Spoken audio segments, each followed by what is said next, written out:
Well, shifting our focus to the Vadodara hit and kill case where the Gujarat High Court on Monday granted bail to 23-year-old law student Rakshit Chaurasia, who is an accused in the Vadodara car accident of March 13 that killed one person and left 7 people injured. Considering Chaurasia's plea that he had no antecedents and was a student, the court said the application needs to be considered as he had been in jail for 9 months.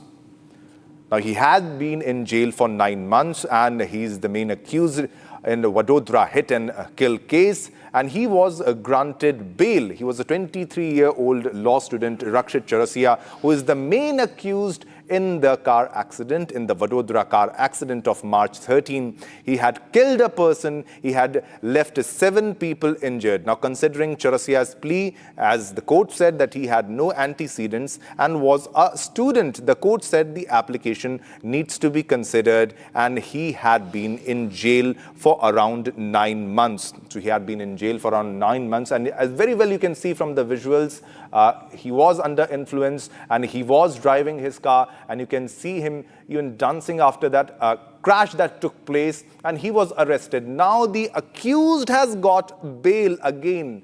Are there some loopholes in the legal system?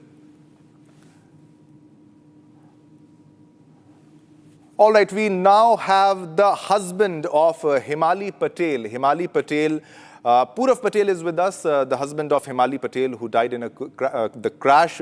Purav, what were your first reactions when you got to know that a bail was granted to this boy, the 23-year-old law student Rakshit Chaurasia? Aapka reaction, sir?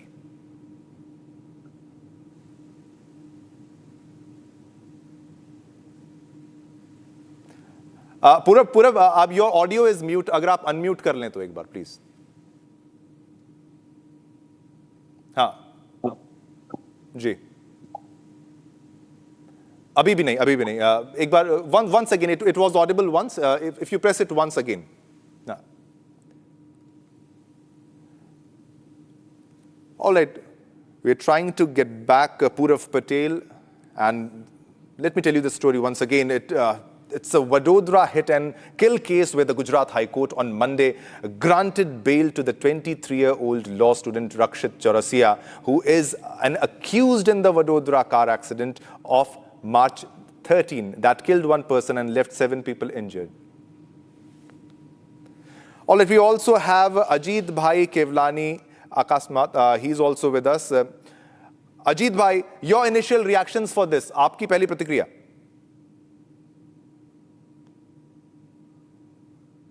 All right, this is about the Vadodara hit and kill case where the Gujarat High Court on Monday granted bail. Shockingly, a bail was granted to the 23-year-old law student who is very much visible on the crime scene, as you can very well see. He was driving the car, he was there, and Gujarat High Court has granted him bail. The Gujarat High Court has said that he had no antecedents and he was a student. Can that be a basis for granting a bail? The court said the application needs to be considered as he was in jail since 9 months. So does that qualify for a bail? In recent incidents, we get to see a lot of bails being granted to such people. Now, it was a hit and kill case where it was very clearly visible that he was under an influence. He was under influence and he was driving rashly, and that led to the death of a woman, the death of a lady. And her husband was also joining us. We'll try to get back to him. Purav Patel is also with us. We'll try to connect once again. But it's again a shocking judgment by the High Court, and it won't go down well with the victim's family.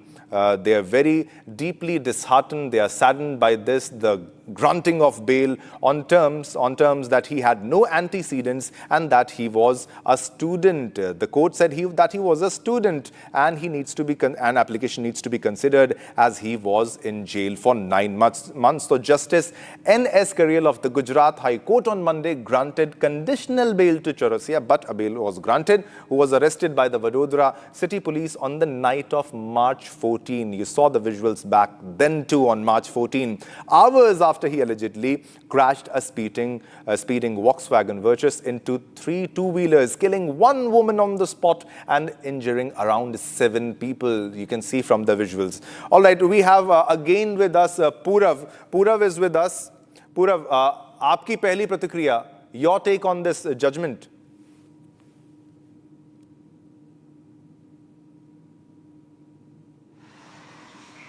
वो bell जो दिया है वो मेरे को granted नहीं है।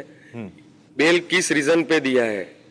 ये बंदे को जिसने मेरी वाइफ की जान ली उसको बेल मिलना ही नहीं चाहिए।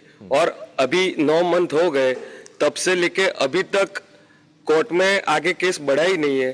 तो मेरी कोर्ट से भी अपील है और पुलिस से भी अपील है कि ये इस केस पे इसको बेल मिलनी भी नहीं चाहिए और जितना हो सके उतना जल्दी इस केस के ऊपर कार्रवाई शुरू होनी चाहिए और हमको न्याय मिलना चाहिए।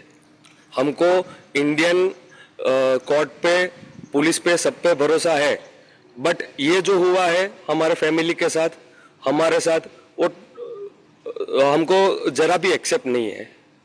बेल मिलना ही नहीं चाहिए। बिल्कुल बिल्कुल, ये दुखी करता है, ये बिल्कुल बहुत दुखी करता है कई मायनों में। लेकिन आपको नहीं लगता कि कुछ लोग इन्फ्लुएंस करते हैं, कुछ लोग जो पावरफुल लोग होते हैं, पैसे वाले रसूखदार होते हैं, आपको लगता है कि ये केस भी उधर ही जा रहा है? क्योंकि जो आर्ग्यूमेंट दिया गया कि भाई पहले इसका कोई ऐसा रिकॉर्ड नहीं है, ये स्टूडेंट है, अगर स्टूडेंट है तो फिर नशा करके गाड़ी क्यों चला रहा था, ये भी तो एक प्रश्न उठता है। तो आप मतलब परिवार का क्या रिएक्शन है, वो आक्रोश जो आपके मन में है? आप खुल के अपनी बात को रखिएगा पूरव जी। आक्रोश तो हमारे मन में बहुत है सर, पर हम भी कोर्ट पे ही डिपेंड कर सकते हैं। आक्रोश तो हमें भी बहुत है कि इसको बेल मिली ही कैसे, और मिलनी चाहिए ही नहीं थी, फिर भी मिली तो क्यों मिली? और उसने ड्रग ली थी, ड्रग लेने के बाद 140 की स्पीड पे वो गाड़ी चला रहा था, और कोई भी आए ऐसा हिट एंड रन करके बाद में बेल लेके बाहर निकल जाए तो ये गलत प्रूव होता है पूरे सिस्टम में कि कोई भी कुछ भी कर सकता है और उसको बेल भी मिल जाती है। तो ये टोटली गलत है। अभी ये इंसिडेंट की वजह से मैं पूरे 6 से 7 महीने तक बेड रेस्ट था। मेरा मेंटली मैं पूरा ब्रेक हो चुका हूँ, फाइनेंशियली बहुत तकलीफ हो रही है, और मेंटली, फिजिकली सभी तरीके से मुझे और मेरे पूरे परिवार को बहुत ही झेलना पड़ा है। और हमारे साथ हम दोनों के साथ दूसरे 5 से 6 जन को ये सब हॉस्पिटल, कोर्ट केस, वो सब बहुत माइंड पे बहुत असर करता है सर। मैं समझ सकता हूं क्या मानसिक स्थिति से आपका पूरा परिवार जो है वो इस वक्त गुजर रहा होगा। It's very shocking, very disheartening. एक प्रश्न मेरा आपसे, अब आगे आप क्या रुख इख्तियार करेंगे? अगला क्या आप लीगल स्टेप करेंगे? क्या आप इसको चैलेंज करने वाले हैं? और अब मुख्य प्रश्न ये भी है, क्या आपको धमकियां मिल रही हैं, कोई थ्रेट्स आपको मिल रहे हैं? रसूखदार परिवार है वो। अभी तक तो ऐसा कुछ हुआ नहीं है सर, इन फ्यूचर क्या हो मालूम नहीं। ठीक है, हमारा इतना ही बोलना है कि बेल मिलनी ही नहीं चाहिए। ये केस में और किसी और केस में बेल मिलनी ही नहीं चाहिए। जो भी एक्यूज हो, जो जिसने भी किया है, उसको बेल मिलनी नहीं चाहिए। बेल नहीं मिलेगी तो एक मार्क सेट होगा कि आप कोई भी गलत काम करोगे तो अपना इंडियन लॉ है वो आप पे सख्त से सख्त कार्रवाई करेगा ही करेगा। अभी जो बेल मिला है उसके हिसाब से हमको एक्सेप्ट नहीं है। पूरव, ये बहुत बुरा प्रभाव पड़ता है, मतलब जब ऐसा एक्सीडेंट होता है। मैं समझ सकता हूं किस स्थिति से आप इस वक्त गुजर रहे होंगे और क्या और अगर आप कुछ कहना चाहें, कोई संदेश आप देना चाहें। ये न्यूज सुनने के बाद मेरे को 2 दिन से नींद नहीं आ रही है सर। इतना मेंटली इतना ब्रेक हो चुका हूं मैं, ये एक्सेप्ट ही नहीं है। और अभी आगे लॉ के हिसाब से जो भी स्टेप लेना पड़ेगा वो हम लेंगे। Alright. पूरव, इस दुख की घड़ी में हम आपके साथ हैं और हम आशा करते हैं आपको न्याय मिले। आपको न्याय दिलाने के लिए हम आपके साथ खड़े हैं। आपके लिए हम भी ये लड़ाई में आपके साथ रहेंगे। बहुत बहुत धन्यवाद। मैं समझ सकता हूं आपकी स्थिति में इस वक्त होंगे। शुक्रिया, आपने अपना समय निकाला। All right, time for a short commercial break. But coming up, CBI to challenge suspension of Kuldeep Sengar's life sentence in Unnao rape case in the Supreme Court.